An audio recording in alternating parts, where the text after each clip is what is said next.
साथियों, हमारे देश में भाषा, लैंग्वेज हमेशा से एक संवेदनशील विषय रहा है। इसी एक बड़ी वजह है कि हमारे यहाँ स्थानीय भाषाओं को अपने हाल पर ही छोड़ दिया गया। उसे पनपने और आगे बढ़ने का मौका बहुत कम मिला।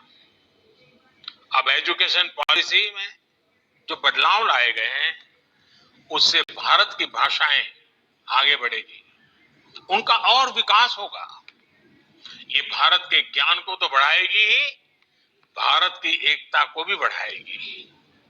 हमारी भारतीय भाषाओं में कितनी ही समृद्ध रचनाएं हैं, सदियों का ज्ञान है, अनुभव है।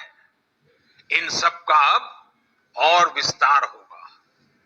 इससे विश्व का भी भारत की समृद्ध भाषाओं से परिचय होगा।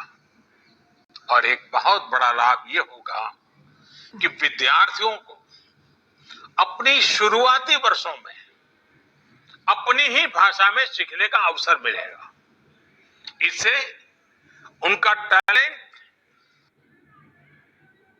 और पुष्पित पल्लवित होने के लिए मैं समझता हूं बहुत अवसर होगा। वो सहज होकर बिना दबाव के नई नई चीजें सीखने के लिए प्रेरित होगा। वो शिक्षा से जुड़ पाएगा।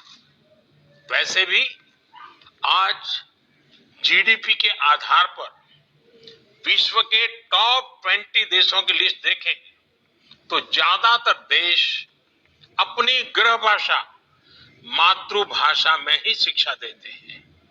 ये देश अपने देश में युवाओं की सोच और समझ को अपनी भाषा में विकसित करते हैं और दुनिया के साथ संवाद के लिए दूसरी भाषाओं पर भी उतना ही बल देते हैं। यही नीति और रणनीति 21वीं सदी के भारत के लिए भी बहुत उपयोगी होने वाली है। भारत के पास तो भाषाओं का अद्भुत खजाना है, जिनको सीखने के लिए एक जीवन भी कम पड़ जाता है और आज दुनिया भी उसके लिए लालायित है। साथियों, नई शिक्षा नीति की एक और खास बात है, इसमें लोकल पर जितना फोकस है उतना ही उसको ग्लोबल के साथ इंटीग्रेट करने पर भी बल दिया गया है।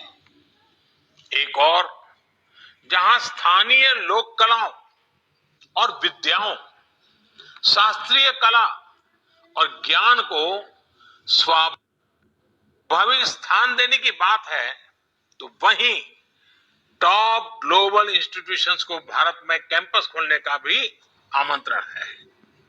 इससे हमारे युवाओं का भारत में ही वर्ल्ड क्लास एक्सपोजर और अपॉर्चुनिटी भी मिलेगी और ग्लोबल कंपटीशन के लिए ज्यादा तैयारी भी हो सकेगी। इससे भारत में विश्व स्तरीय संस्थान के निर्माण में, भारत को ग्लोबल एजुकेशन का हब बनाने में भी बहुत सहायता मिलेगी।